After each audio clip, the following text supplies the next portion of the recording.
The hospital's fluorescent lights buzzed faintly as I shuffled out of the recovery ward. My body still heavy from the anesthesia. My left arm ached where the 4 had been, and the bandage around my abdomen tugged with every step. Gallbladder surgery. They called it routine. Quick. A couple of days in and out. But nothing felt routine about the fog in my head or the gnawing unease in my chest. I'd been gone 3 days, and all I wanted was my own bed, my own house, the familiar creak of the floorboards under my feet. My sister, Clara, had promised to check on the place while I was away. She'd water the plants, feed the cat, lock the doors. I trusted her. I always had.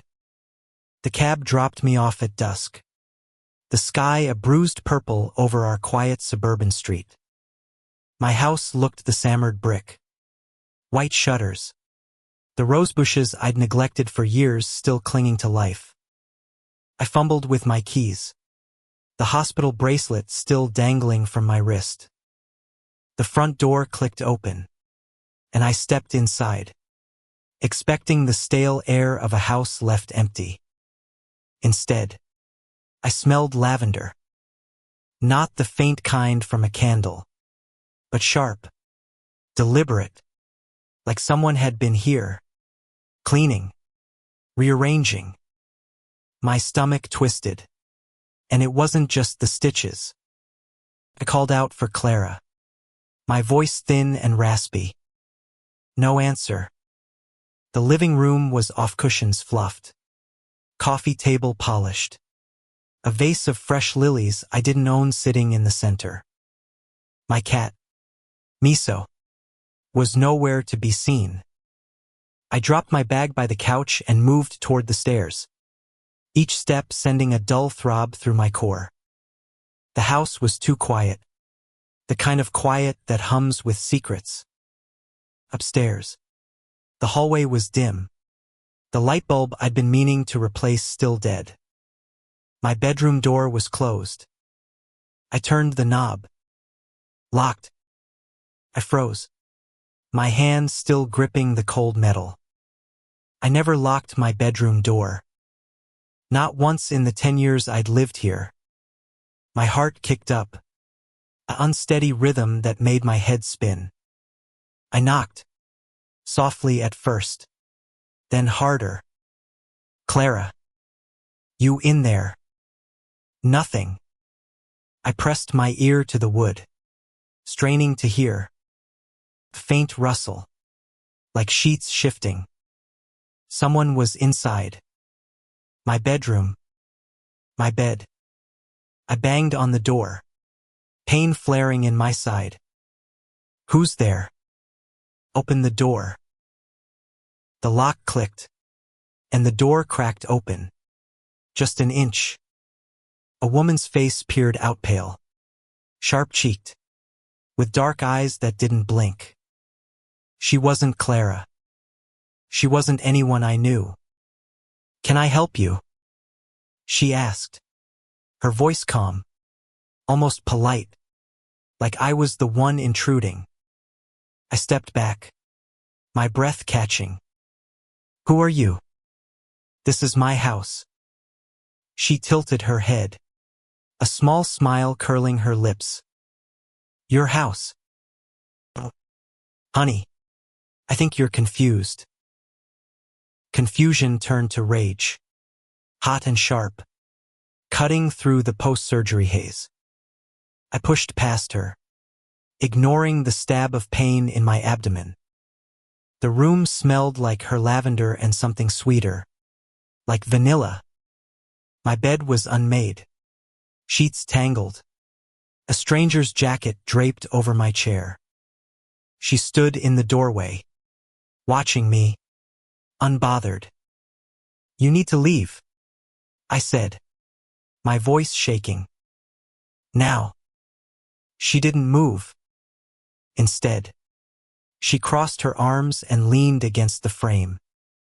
I live here, she said simply. Maybe you're the one who needs to leave. I grabbed my phone from my pocket, fingers trembling as I dialed Clara. It went straight to voicemail. I tried again. Same. The woman watched, her smile growing. "Clara's not coming," she said, her voice low, almost pitying. My knees buckled, and I gripped the edge of the dresser to stay upright. "What did you do to her?" I whispered. She laughed. A soft, chilling sound. Nothing she didn't deserve. I lunged for the door, but she was faster, slamming it shut and locking it again. I was trapped. My own bedroom, my sanctuary, now a cage. I backed away, my mind racing. Who was she? How did she know Clara? And why did she look at me like she'd been waiting for me to come home? I scanned the room for anything I could use: a lamp, a book, anything to defend myself. My eyes landed on a photo on the nightstand, one I hadn't seen before. It was me and Clara, younger, laughing at some forgotten picnic. But the frame was wrong. The glass cracked, and there was a note scrawled on the back in red ink. "You took everything from me." My blood ran cold. This wasn't random. This woman, this stranger, knew me, knew us. And she was here for a reason. I turned to face her, my voice steadier than I felt. "What do you want?" She stepped closer, her eyes locked on mine, and for the first time, I saw something flicker in them: pain, raw and jagged. "Justice," she said, "for what you and Clara did."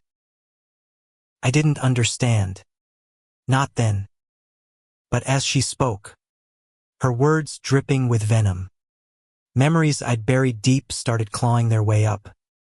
Clara and I, years ago, tangled in a mistake we swore we'd never speak of. A betrayal we thought we'd left behind. But it hadn't stayed buried. It had found us. And it was sleeping in my bed. Her name was Elise, she said, though the way she spoke it felt like a lie. A name borrowed for the moment. She stood between me and the door, her posture relaxed but her eyes sharp, tracking every twitch of my hands. My bedroom felt smaller, the walls pressing in as her presence filled the space. The lavender scent was suffocating now, mingling with the sterile hospital smell still clinging to my skin. I gripped the edge of the dresser, my stitches pulling, and tried to piece together what she meant. Justice. For what Clara and I had done. My mind raced back through years, searching for a sin big enough to bring this stranger into my home, into my life. Elise didn't move closer, but her voice did, low and deliberate, like she was unraveling a story she'd rehearsed for years. "You don't remember me," she said, her lips curling into that half-smile again. "But I remember you. Both of you." She gestured toward the cracked photo on the nightstand, the one of me and Clara, our faces frozen in a moment of joy I could barely recall. "You were so happy then, weren't you? So sure you'd gotten away with it." I wanted to scream that I didn't know what she was talking about, but something in her tone stopped me. A memory flickered, faint and jagged, like a shard of glass catching light. Clara and I, 15 years ago, in our early 20s, reckless and desperate to prove ourselves.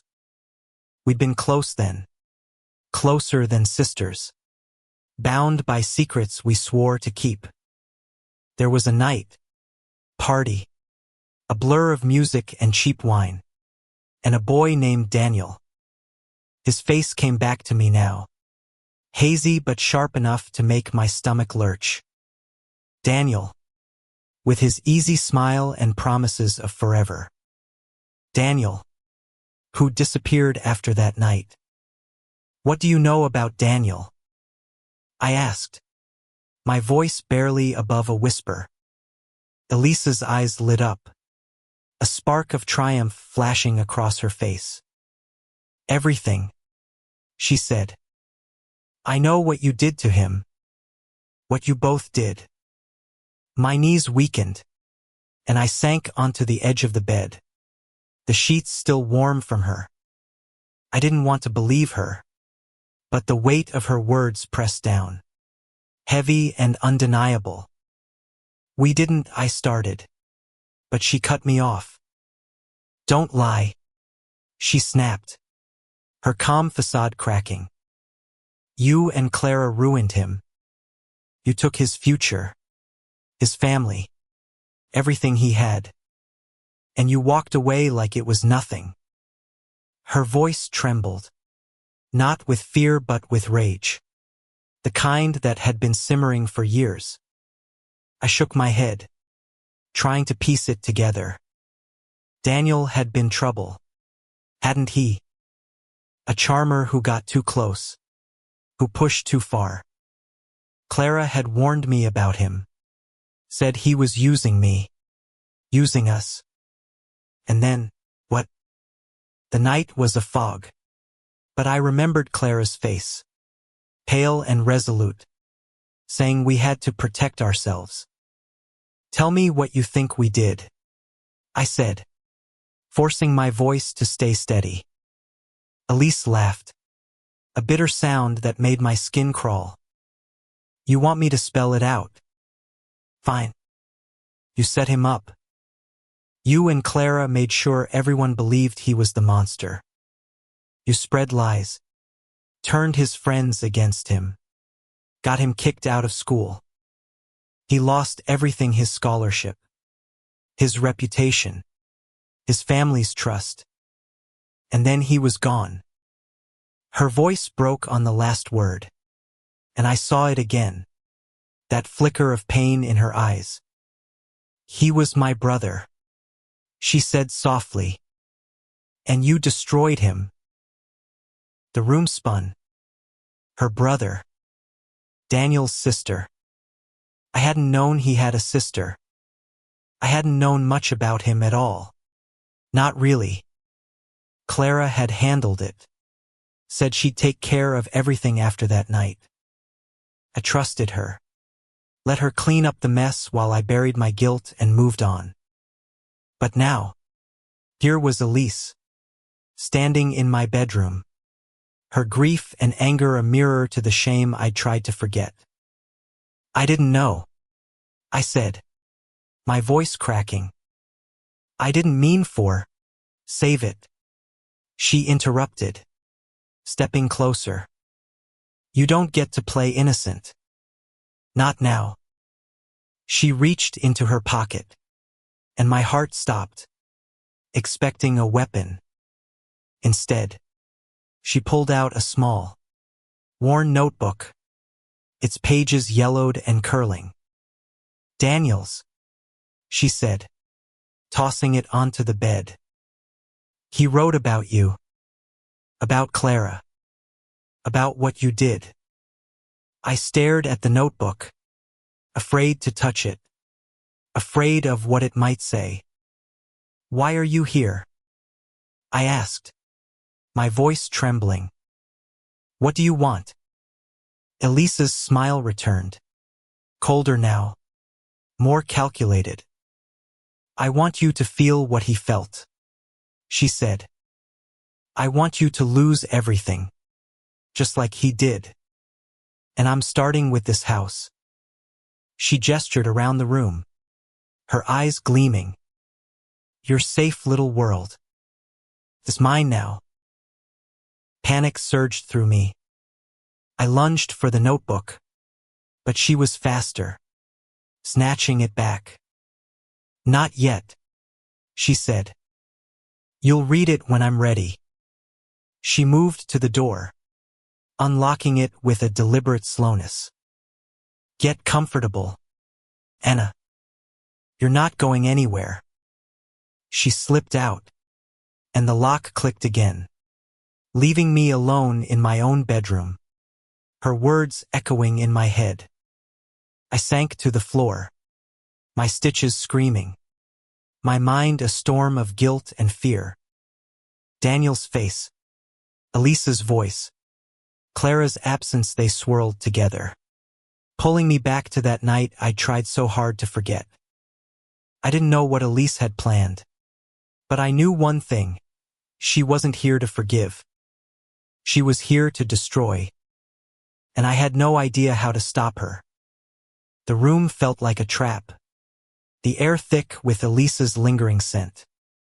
I sat on the floor, my back against the bed, staring at the locked door. My phone lay useless on the dresser. Clara wasn't answering, and calling the police felt like admitting something I wasn't ready to face. Not yet. Not until I understood what Elise knew, what she wanted. The notebook she'd flashed haunted me, its worn edges a silent accusation. Daniel's words, whatever they were, held the truth, or her version of it. I needed to get my hands on it. I stood, wincing as my stitches pulled, and tested the door again. Still locked. The window was an option, but we were on the second floor, and the drop to the backyard wasn't forgiving. Besides, running felt like surrender, and I wasn't ready to give up my home to this stranger. Paced, my eyes scanning the room for anything useful. My old softball bat was in the closet, buried under winter coats. I dug it out, the weight of it grounding me, giving me something to hold onto besides fear. The house was quiet, but not the empty kind of quiet I'd expected. I heard faint footsteps downstairs, the clink of dishes, the hum of the refrigerator door opening. Elise was making herself at home. My home. Rage flared again, hot and reckless, but I forced it down. I needed to think, not react. I pressed my ear to the door, listening for her movements. The footsteps stopped, replaced by the soft creak of the couch. She was settling in, comfortable, like she belonged here. I sat on the bed, the sheets still warm from her, and tried to piece together the past. Daniel. The party. Clara's warnings. It was all so fragmented, like a dream I could only half remember. We'd been drinking, laughing, flirting with danger. Daniel had been there, charming as always. But something shifted that night. An argument. Maybe. A line crossed. Clara had been furious, her face pale as she pulled me aside, whispering that we had to end it, that he was trouble. I nodded, too drunk, too trusting, letting her take the lead. The next day, he was gone. Expelled. Clara said, "Good riddance." But Elisa's words gnawed at me. Lies. Betrayal. A setup. Had we done more than I remembered? Had Clara done something I didn't know about? I thought of her now. Unreachable. Her voicemail looping in my head. Where was she? Was she safe? Or was she part of this? Somehow complicit in Elisa's plan? The thought made my chest ache. A betrayal deeper than Elisa's intrusion. Clara was my sister. My constant. She wouldn't abandon me. Would she? A soft knock on the door jolted me.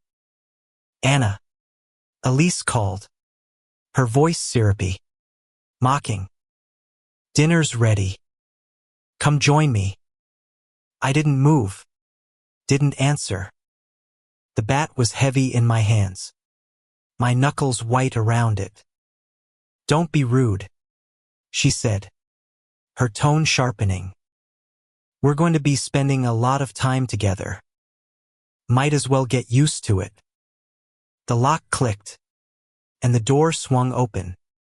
She stood there, holding a tray with a plate of pasta, steam rising from it. The normalcy of it was jarring, like we were roommates, not enemies. "Eat," she said, setting the tray on the dresser. "You'll need your strength." I stared at the food, my stomach churning. "Why are you doing this?" I asked again, desperate for something solid to grasp. She tilted her head, studying me. "Because you deserve it," she said simply. "You and Clara took everything from Daniel. Now I'm taking everything from you." She turned to leave, but I stood, the bat still in my hands. "Wait," I said, my voice sharper than I intended. "What happened to Daniel? Tell me the truth." She paused, her back to me, and for a moment, I thought she might answer. Then she laughed, soft and bitter. "The truth? You're not ready for that. But you will be." She stepped out, locking the door behind her. I sank back onto the bed, the pasta untouched. My mind churned, piecing together fragments of that night. Daniel's smile, Clara's whispers, the way the world tilted after too many drinks. And then, nothing. A blank space where the truth should have been. I needed to find Clara. I needed to know what we'd done, what we'd hidden. But first, I needed to get out of this room. I waited until the house was silent again, then crept to the door, listening. Nothing. I knelt, peering through the keyhole. The hallway was dark, but I could see the faint glow of a light downstairs. Elise was still awake. I needed a plan, something to outsmart her. The bat was a start, but it wasn't enough. I needed leverage, something she cared about. The notebook. It was the key to her anger, her purpose. If I could get it, I could understand her, maybe even stop her. I searched the room again, quieter this time, looking for anything she might have left behind. In the drawer of the nightstand, tucked under a stack of my own journals, I found a single photograph. Not the one of me and Clara, but another. Daniel, younger, standing next to a girl who looked like Elise. They were smiling, arms around each other, the kind of bond one knew too well. My heart sank. This wasn't just revenge. This was personal. And I was running out of time. The photograph trembled in my hands. Daniel's smile a ghost from a past I'd tried to bury. The girl beside him, Elise, unmistakably looked younger, softer, her eyes free of the venom I'd seen tonight. They were happy once. A brother and sister bound by something stronger than my own fractured ties with Clara. I tucked the photo back into the drawer, my chest tight with guilt I couldn't fully name. I didn't know what we'd done to Daniel. Not entirely. But Elise's pain was real. And it was rooted in something we'd set in motion. The house was still, the silence heavy with the weight of her presence downstairs. I gripped the bat, my only defense, and moved to the window, peering out into the dark. The backyard was a shadow, the oak tree swaying faintly in the breeze. Escape was possible, but it meant leaving everything behind me home. My answers. Clara. I couldn't do that. Not yet. I needed to face Elise. To understand the truth she was wielding like a weapon. I sat on the bed. My mind racing. The notebook was the key. If I could get it, I could read Daniel's words. Piece together what had happened. But Elise was careful. Deliberate. She wouldn't leave it lying around. I needed to draw her out. Make her slip. I glanced at the tray of pasta. Still sitting on the dresser. Cold now. She wanted me to eat. To play along with her twisted game of hospitality. Maybe I could use that. I knocked on the door. Softly at first. Then louder. Elise. I called. Keeping my voice steady. I'm hungry. Can we talk? Silence. Then footsteps. Slow and deliberate. Climbing the stairs. The lock clicked. And she appeared. Her face unreadable. Changed your mind? She asked, eyeing the bat in my hands. I set it down. Slowly. Showing her I wasn't a threat. Not yet. I just want to understand. I said. Tell me about Daniel. Please. Her eyes narrowed. Searching for a trick. But she stepped inside. Closing the door behind her. She didn't lock it this time. A small victory. You don't get to say his name, she said. Her voice low. Dangerous. Not after what you did. I swallowed, keeping my hands visible. I don't remember everything. I admitted, the words bitter on my tongue. I was young. Stupid. Clara handled most of it. Tell me what happened. Let me make it right. Her laugh was sharp. Cutting. Make it right. You think you can fix this? She paced. Her movements restless. Like a predator circling. Daniel was brilliant. He had a future college. Career. A life. You and Clara took that from him. You spread rumors. Said he attacked you. Said he was dangerous. Everyone believed you. His friends turned on him. His professors. Even our parents. He was expelled. Disowned. Broken. And then he was gone. Her voice cracked. And she stopped. Her back to me. Shoulders trembling. Gone. I asked. My voice barely a whisper. She turned. Her eyes wet but burning. He killed himself. She said. Because of you. The words hit like a punch. Stealing my breath. I shook my head. Tears stinging my eyes. No. I whispered. I didn't know. I didn't. She stepped closer. Her voice a hiss. You didn't care. You moved on. Built your perfect little life. While I buried my brother. I wanted to argue. To tell her it wasn't true. But the fog of that night was clearing. And the truth was sharper than I wanted to admit. Clara had been the one to spread the rumors. To tell everyone Daniel had crossed a line. I'd gone along with it. Too scared. Too drunk to question her. But suicide. That wasn't part of the story I told myself. That wasn't the lie I'd lived with. I'm sorry. I said. The words hollow. Useless. Elisa's face twisted. And for a moment, I thought she might hit me. Instead, she pulled the notebook from her pocket, holding it like a talisman. You don't get to be sorry, she said. Not yet. She tossed the notebook onto the bed, just out of reach. Read it.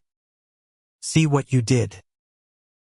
I lunged for it, but she was faster, grabbing it back. Not now, she said, her voice cold again. When I say. She moved to the door, pausing. You're going to lose everything, Anna. Your house, your sister, your peace. Just like Daniel did. She stepped out, locking the door behind her.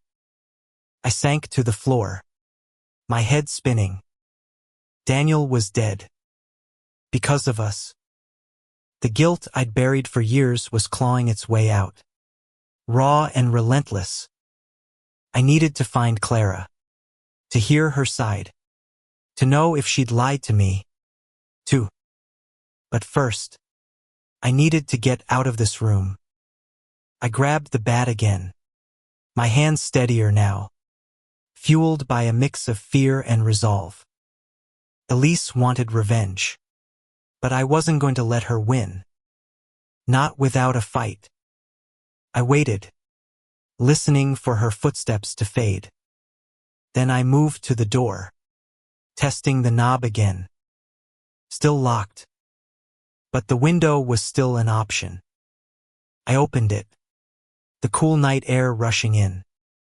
The drop was steep, but there was a trellis along the wall. Old and rickety, but maybe strong enough. I didn't have a choice. I had to get out, find Clara, and face the truth whatever it was. The trellis groaned under my weight, the wood splintering as I climbed down, my stitches screaming with every movement. The backyard was dark, the grass damp under my bare feet. I clutched the bat, my only anchor, and crept toward the side of the house, keeping to the shadows. Elise was still inside, oblivious for now. But I didn't have much time.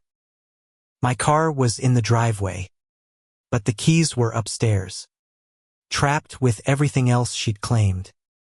I needed to find Clara, to warn her, to understand what we'd done. The street was quiet, the neighbors' houses dark.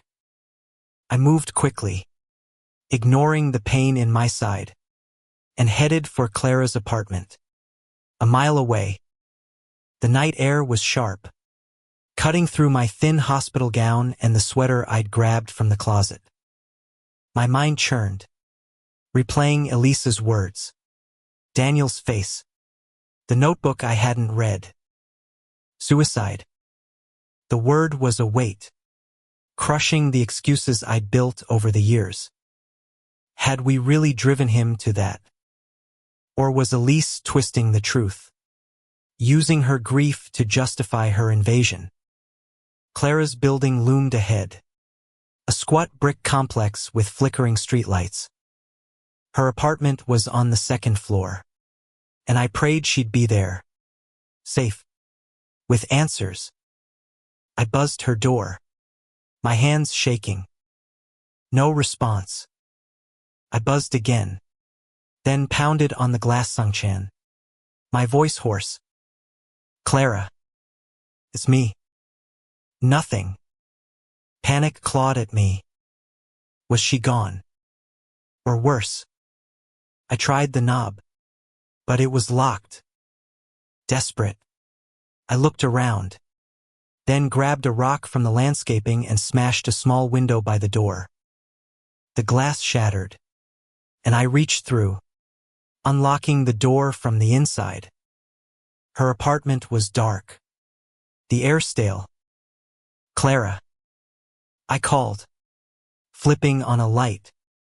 The living room was a mess, papers strewn across the coffee table, a half-empty wine glass on the counter. My heart pounded as I moved to her bedroom. Empty. The bed was unmade, her phone lying on the nightstand. I picked it up, but the screen was locked. Then I saw a note taped to the mirror. In Clara's handwriting, gone to fix things.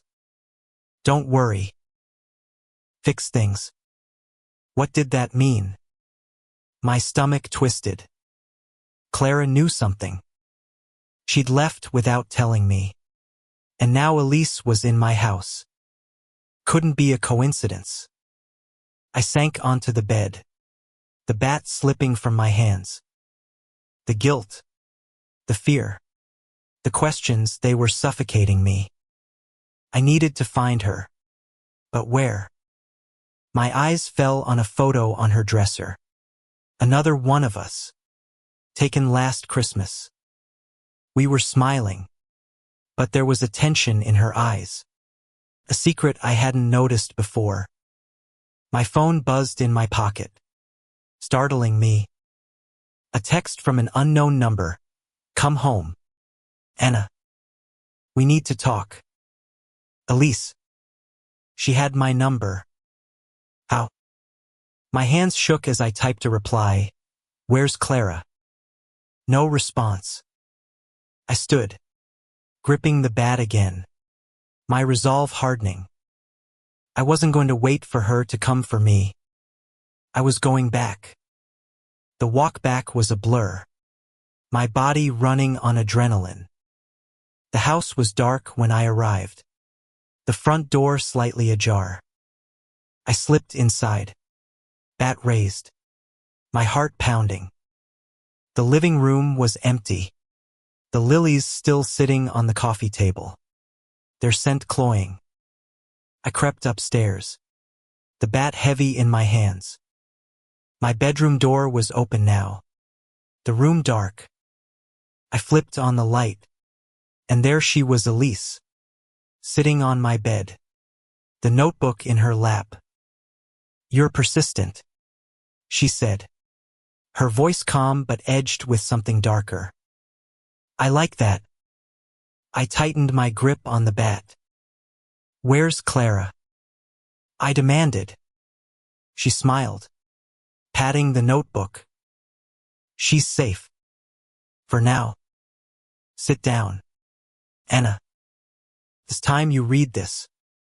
She held out the notebook, and I hesitated, the weight of it pulling me toward the truth I wasn't sure I could face. I sat, the bat across my lap, and took the notebook. The pages were filled with Daniel's handwriting, jagged and urgent. They lied. They said I hurt her, but I didn't. Clara planned it all. Anna went along. They ruined me. My hands shook as I read, the words blurring through tears. Clara had orchestrated it. The rumors, the accusations, all of it.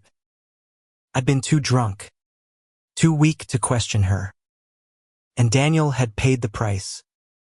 Why didn't you go to the police? I asked, my voice breaking. Elisa's eyes darkened.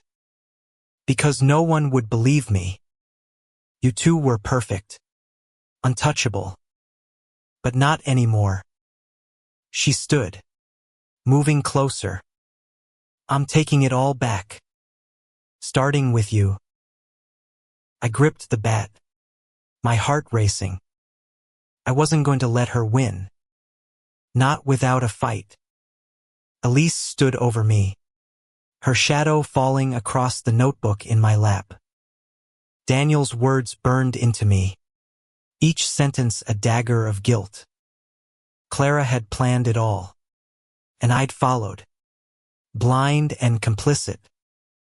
I wanted to scream, to deny it, but the truth was there, in black ink, undeniable. I looked up at Elise, her eyes gleaming with a mix of triumph and pain. She wasn't just here for revenge, she was here to make me feel the weight of what we'd done. And I was starting to. Get up, she said, her voice sharp. I clutched the notebook, my fingers digging into its worn cover. Where's Clara? I asked again, my voice steadier now, fueled by a growing anger not just at Elise, but at myself. Clara. At the past we couldn't escape. She didn't answer, just gestured toward the door. Downstairs. We're going to have a little family reunion. I stood, the bat in one hand, the notebook in the other, my body aching but my mind razor-sharp. I followed her down the stairs, every creak of the floorboards echoing in the silence. The living room was dimly lit, the lilies on the coffee table now wilting, their petals curling inward. Clara sat on the couch, her hands bound with duct tape, her face pale but defiant. My heart lurched. She was alive, but the look in her eyes guilt, fear, something I couldn't name cut deeper than any knife. Anna, Clara whispered, her voice breaking. I'm so sorry. I wanted to run to her, to untie her, to demand answers. But Elise stepped between us, her presence a wall. No talking, she said, pulling a small knife from her pocket. The blade glinted in the lamplight, and my breath caught. Sit, she ordered, pointing to a chair across from Clara. I obeyed, the bat still in my grip, my mind racing for a way out. Elise paced, the knife twirling in her hand. You two thought you could bury it, she said. You thought no one would care about Daniel. But I cared. And now you're going to pay. She stopped, her eyes locking onto mine. Read it out loud. Anna. Let Clara hear what she did. I opened the notebook, my hands trembling.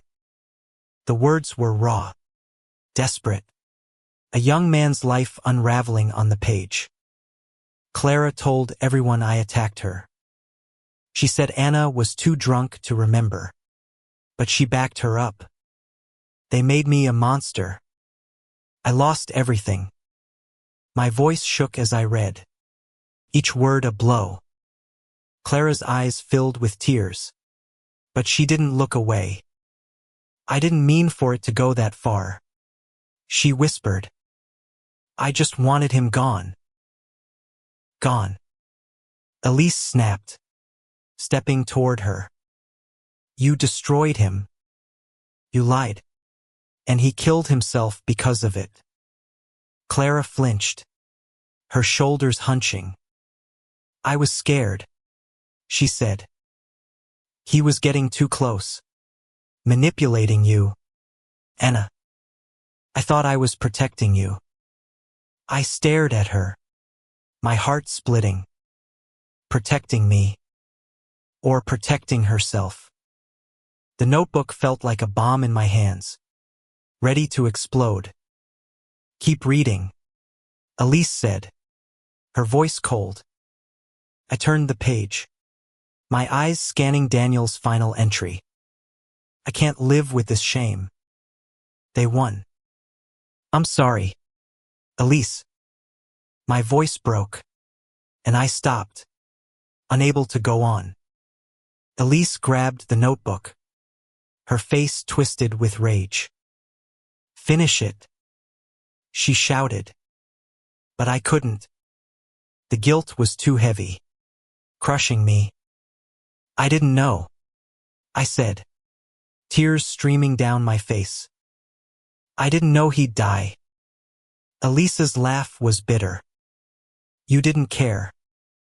You moved on. Both of you. Like he was nothing. She turned to Clara, the knife gleaming. But you're not getting away this time. Clara's eyes widened.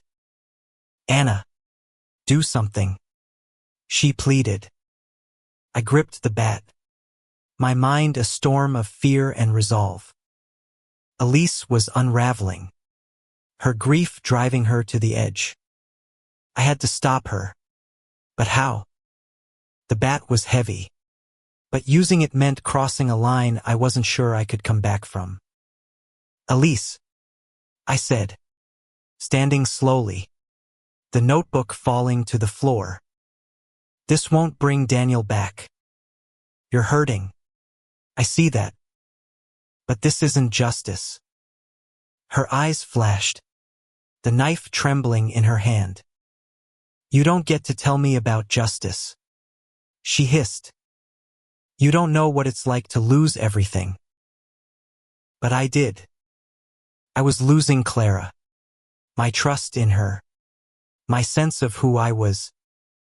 I stepped closer, the bat raised slightly. I'm sorry, I said, meaning it.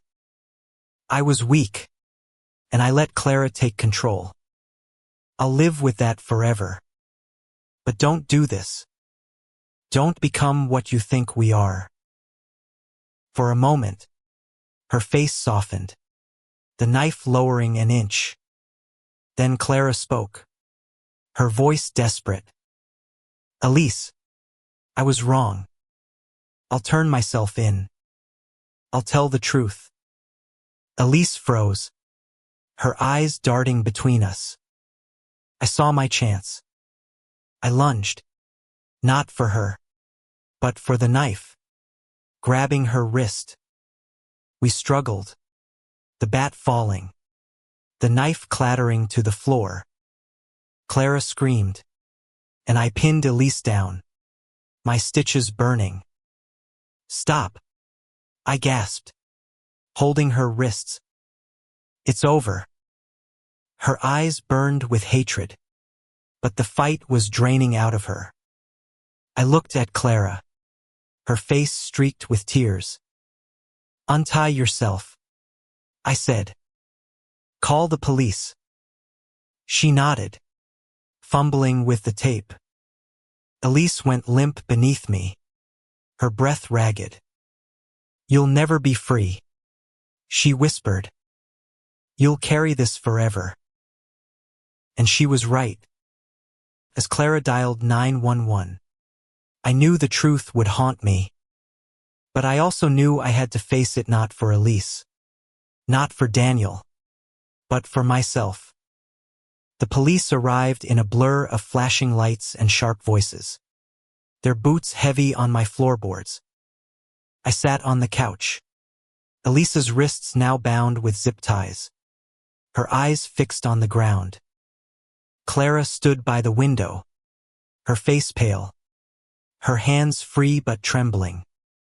The notebook lay on the coffee table, its pages splayed open, a silent witness to the truth we'd all been running from. I felt hollow, my stitches aching, my heart heavier than ever. The officer taking my statement was kind but brisk, his pen scratching as I recounted the night, every detail, every moment of Elise's invasion, every word from Daniel's notebook. Clara's voice broke the silence, soft and raw. Anna, I never meant for this to happen. I looked at her, my sister, my protector, my betrayer. Her eyes were red, her face a map of guilt. You lied, I said, my voice flat, exhausted. You made me lie, too. She flinched, wrapping her arms around herself.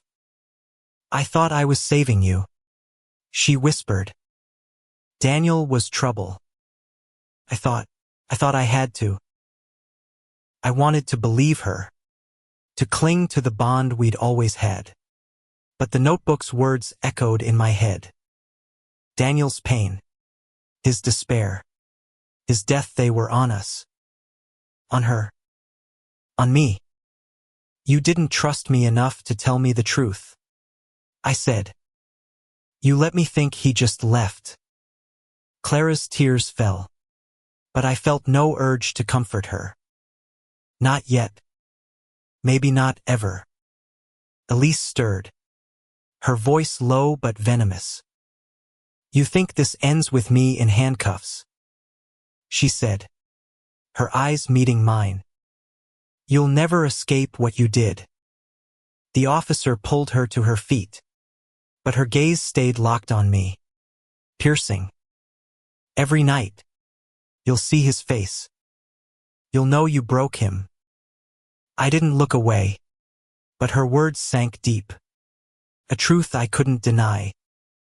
As they led Elise out, she glanced back, her expression a mix of defeat and defiance. "Read the rest of the notebook," she said. "You'll see." The door closed behind her, and the house fell silent again, the lilies now drooping, their scent fading. Clara sank onto the couch beside me, her hand reaching for mine. Pulled away, the sting of betrayal too fresh. I picked up the notebook, flipping through the pages. Daniel's entries grew darker, more frantic, detailing the rumors, the isolation, the way his world collapsed. Clara told them I attacked her. Anna backed her up. I didn't do it. I loved her. My chest tightened. Loved me. Couldn't remember that. I couldn't remember much of anything. Just Clara's insistence that we had to protect ourselves. Had I been too drunk to see the truth? Or had I chosen not to see it? "Anna," Clara said, her voice pleading. "I was trying to keep us safe. He was manipulative, dangerous. I did what I thought was right." I turned to her, my anger flaring. "You decided for me. You made me a liar without even asking." She looked away, her shoulders shaking. "I was scared," she admitted. "I thought he'd hurt you." "Hurt me?" I snapped. "He's dead, Clara. Because of us." The words hung between us, heavy and final. She sobbed, but I felt no pity, only a cold, gnawing emptiness. The police officer returned, asking for the notebook as evidence. I handed it over, feeling like I was giving up a piece of myself. "We'll need you both to come to the station tomorrow," he said. I nodded, my mind already elsewhere, chasing memories I'd buried too long. After they left, Clara and I sat in silence, the weight of the night pressing down. "What now?" she whispered. I didn't answer. I didn't know. The truth was out, but it didn't feel like freedom. It felt like a new kind of prison, one built of guilt and regret. I stood, my body aching, and walked to the window, staring out at the dark street. Elisa's words echoed, "You'll never be free." I thought of Daniel, his smile, his pain. I thought of Elise, her grief turned to vengeance. And I thought of Clara, my sister, who'd shaped my life with a lie. I wanted to hate her, but I couldn't. Not fully. She'd been my shield, my guide, my family. But she'd also been my betrayer. I turned back to her, her face crumpled with sorrow. "We need to tell the truth," I said. "All of it." She nodded, tears streaming down her face. "I will," she said. "I'll do whatever it takes." But her words felt hollow, like promises made too late. I walked upstairs, leaving her there, and collapsed onto my bed, the bed Elise had claimed. The bed now tainted with her vengeance. The room still smelled faintly of lavender, a cruel reminder. I closed my eyes, but sleep wouldn't come. Daniel's face lingered. His words burned into me. I'd been complicit, even if I hadn't known the full extent. I trusted Clara, And that trust had cost a life. Tomorrow, we'd face the police, the truth, the consequences. But tonight, I was alone with my guilt, and it was heavier than any lock Elise could have put on my door. Morning came too soon. The sunlight harsh through the bedroom curtains. I hadn't slept. My mind trapped in a loop of Daniel's words. Elisa's rage. Clara's tears. My body ached. The stitches a constant reminder of the chaos that had unraveled in my absence. I got up, moving slowly, the weight of the truth heavier than the pain in my side. Downstairs, Clara was already awake, sitting at the kitchen table with 2 mugs of coffee. She looked up, her eyes red-rimmed, offering me a mug. I took it but didn't sit. The distance between us felt like a chasm now, one I wasn't sure we could bridge. We need to go to the station soon, she said, her voice small. I nodded, sipping the coffee, its bitterness matching my mood. I know. The silence stretched, thick with unspoken words. I wanted to ask her why she'd lied, why she'd dragged me into her plan without telling me. But the questions felt pointless now. The damage was done. Daniel was gone. Elise was in custody. And we were left to face the wreckage. At the police station, we sat in a sterile room, the fluorescent lights buzzing like the hospital's. I told my story again. Every detail. My voice steady but hollow. Clara went next, her voice breaking as she admitted to starting the rumors about Daniel, claiming she'd done it to protect me. He was manipulative, she said, her hands twisting together. I thought he'd hurt her. I didn't know. The officer's face was unreadable, his pen scratching away. I wondered if he believed her. I wondered if I did. Elise was there, in another room, her statement already taken. The officer told us she'd confessed to breaking into my house, to holding Clara captive, to planning her revenge. She'd shown them the notebook, Daniel's final words, as proof of her motive. She's not denying anything, the officer said. Says she wanted justice for her brother. I nodded, my throat tight. Justice. The word felt like a blade, cutting through the lies we'd told ourselves. Back home, the house felt like a stranger's. The lilies were gone, thrown out by Clara, but the air still carried a faint trace of lavender. I sat on the couch, staring at the empty coffee table, trying to make sense of it all. Clara hovered nearby, hesitant. Anna, she said, her voice barely above a whisper. Can we talk? I looked at her. My sister. My betrayer. My family. What's left to say? I asked. She sat beside me, her hands trembling. I thought I was doing the right thing, she said. I thought Daniel was dangerous. Couldn't let him hurt you. Her eyes searched mine, desperate for forgiveness. I didn't know he'd take his life. I swear.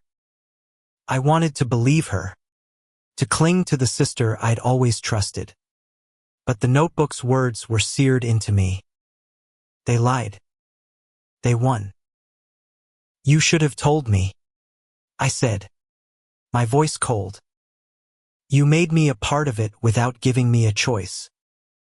Clara's tears fell again.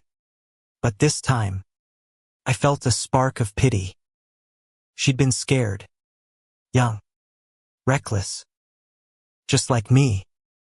We'd both made mistakes, but hers had been deliberate. calculated. I know I was wrong, she said. I'll spend the rest of my life making it right. I didn't respond. Instead, I stood and walked upstairs, needing space, needing time. In my bedroom, I opened the window, letting the fresh air wash away the last of Elise's scent. I thought of her, alone in a cell. Her grief turned to vengeance. I thought of Daniel, his life stolen by our lies.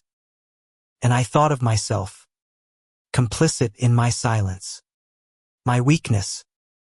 Clara knocked softly on the doorframe. Anna, I'm going to turn myself in, she said. I'll tell them everything. I owe that to Daniel. I turned to her, my heart aching. And what about me? I asked. What do I do with this?